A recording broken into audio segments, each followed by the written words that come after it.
Hello everyone, and welcome back to the channel.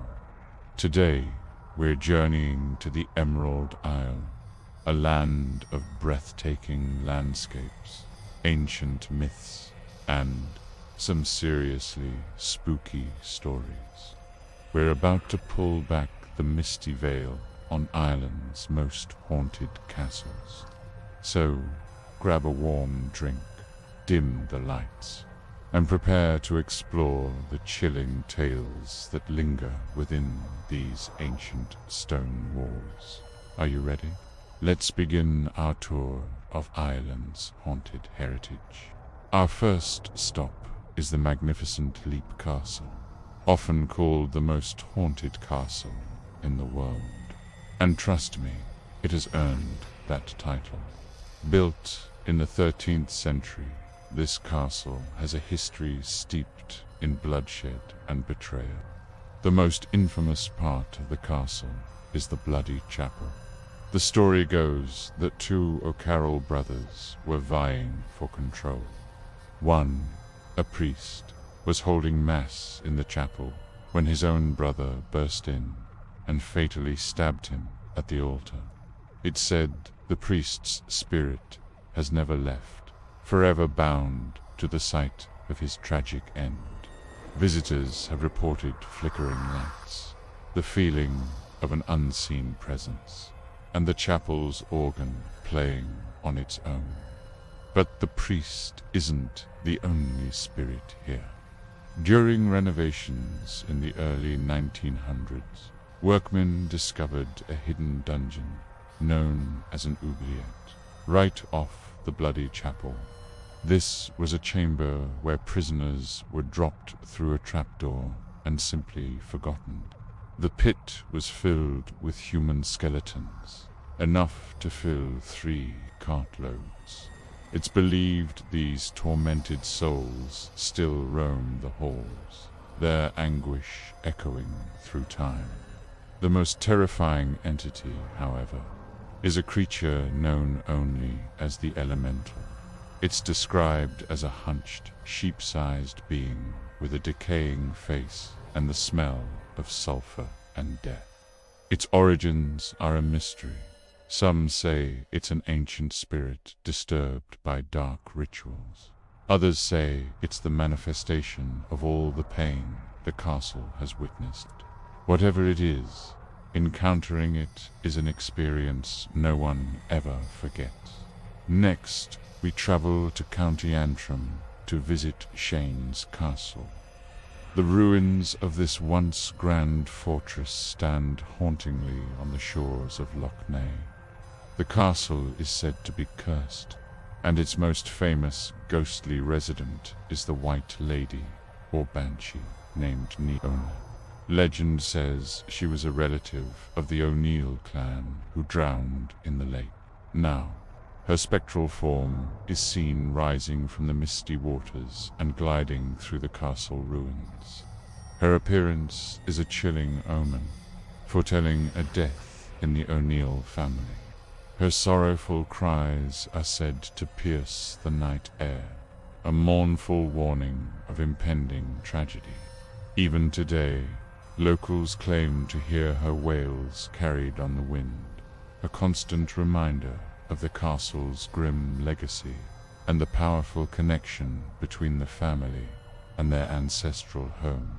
Now, let's head to County Offaly and the beautiful Charleville Castle, a Gothic revival masterpiece that looks like it's straight out of a fairy tale, a very spooky fairy tale. This castle is so active that it has been featured on numerous paranormal investigation shows. Its most famous ghost is a little girl named Harriet. She was the youngest daughter of the 3rd Earl of Charleville. One day, while playfully sliding down the grand staircase, she tragically fell to her death. Her joyful laughter and playful screams are often heard echoing through the very halls where she met her untimely end. Visitors and staff have reported seeing her spectral figure a fleeting glimpse of a child in a blue and white dress, still playing in her eternal home. They say she isn't a malevolent spirit, just a young soul forever trapped in a moment of play. But Harriet isn't alone. The castle is also home to the spirits of ancient druids who are said to haunt the forest surrounding the estate. An ancient druidic ritual site is located on the castle grounds, beneath an ancient oak tree. It's believed that the castle's construction disturbed their sacred land. Eerie chanting has been heard from the woods at night, and shadowy figures are sometimes seen moving between the trees. It's as if the land itself holds a memory, and these ancient guardians are still watching over it. Their presence a powerful and unsettling reminder of Ireland's deep pre-Christian past. The combination of a playful child's ghost and ancient, mysterious spirits makes Charleville a truly unique and hair-raising location. Our journey now takes us to Malahide Castle, just outside Dublin, with a history stretching back to the 12th century. It's no surprise that this castle has accumulated a few resident ghosts. In fact, it's said to have at least 5. The most prominent is Lord Galtram, also known as Sir Walter de Hussey. He was killed in battle on his wedding day in the 15th century.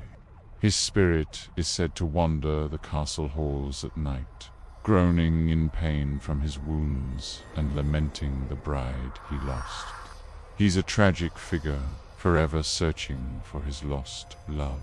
Another famous spirit is Puck, the court jester. The story goes that Puck fell in love with a noble lady who was imprisoned in the castle. One snowy night he was found stabbed through the heart, left to die in the cold. With his dying breath, he swore to haunt the castle forever. His spectral image, a small figure in jester's clothing, is often seen in photographs taken by tourists. His face sometimes appears in the ivy on the castle walls, a mischievous but sorrowful guardian. Then there's the White Lady, a mysterious female figure whose portrait hangs in the Great Hall. It's said she leaves her frame at night to roam the corridors, her ghostly white dress trailing behind her. The identity of this woman remains a mystery, adding another layer of intrigue to Malahide's spectral population. Our final destination is Ross Castle in County Kerry, a stunning 15th century fortress on the edge of Loch Lean. This castle is tied to a legend of a different kind. It is haunted by its founder, an Irish chieftain named O'Donoghue. Mora legend says that O'Donoghue didn't die, but was mysteriously sucked from the window of his grand chamber, along with his horse, table, and library, into the waters of the lake. It is believed that he now lives in a great palace at the bottom of the loch, keeping a watchful eye over the surrounding area. They say that on the first morning of May, every 7 years, his spirit rises from the water and circles the lake on his magnificent white horse. Anyone lucky enough to catch a glimpse of him is said to be blessed with good fortune for the rest of their lives. It's a more hopeful haunting, a story of a benevolent guardian spirit who continues to protect his ancestral lands from his watery kingdom. And there you have it, a glimpse into the chilling and captivating world of Ireland's haunted castles. From vengeful spirits and tragic children to protective chieftains, these ancient stones are alive with stories that blur the line between history and folklore.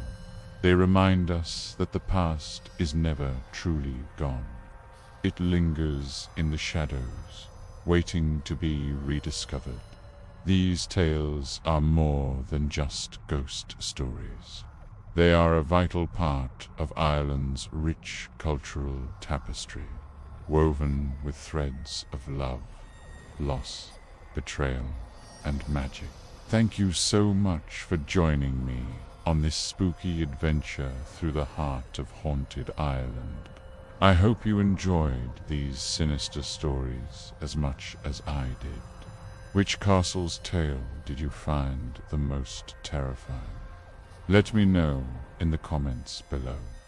And if you enjoyed this journey into the unknown, please don't forget to hit that like button. Subscribe to the channel and ring the notification bell so you won't miss our next exploration. Until then, stay curious and watch out for things that go bump in the night. See you next time.